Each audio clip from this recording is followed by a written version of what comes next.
আপনারা কি জানেন শিবের ডমরু থেকে শব্দ সৃষ্টির মানে কি? ব্রহ্মাণ্ড কি শব্দ থেকে সৃষ্টি হয়েছে? শিবের ডমরুর এক ধ্বনিতে কি জন্ম নিয়েছিল পুরো সৃষ্টি?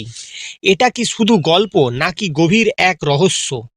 পুরাণে বলা হয় শিব যখন তাণ্ডব নৃত্য করেন তার ডমরু থেকে নির্গত হয় এক আদির ধ্বনি। এই ধ্বনিই হলো নাদ। আর এই নাদ থেকেই সৃষ্টি হয়েছিল বর্ণ, শব্দ ও ভাষা, এমনকি পুরো ব্রহ্মাণ্ড। বিজ্ঞানও বলে শুরুতে ছিল কম্পন, একটি প্রাথমিক স্পন্দন থেকেই মহাবিশ্বের বিস্তার। ডমরুর আকারটাও প্রতীকী, দুই দিক অতীত ও ভবিষ্যৎ, মাঝখানের সরু অংশটুকু বর্তমান, অর্থাৎ সৃষ্টি ও লয়ের মাঝে শব্দই হলো সেতু।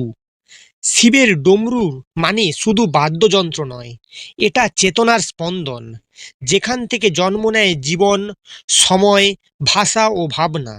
তাই বলা হয় ব্রহ্মাণ্ডের প্রথম শব্দ হলো ওম। আপনার মতে ব্রহ্মাণ্ড কি সত্যি শব্দ থেকে সৃষ্টি হয়েছিল? কমেন্টে জানান। আর এই ধরনের পুরাণ কাহিনী ভালো লেগে থাকলে ভিডিওটি লাইক করুন, চ্যানেলটি সাবস্ক্রাইব করুন এবং কমেন্টে লিখুন হর হর মহাদেব।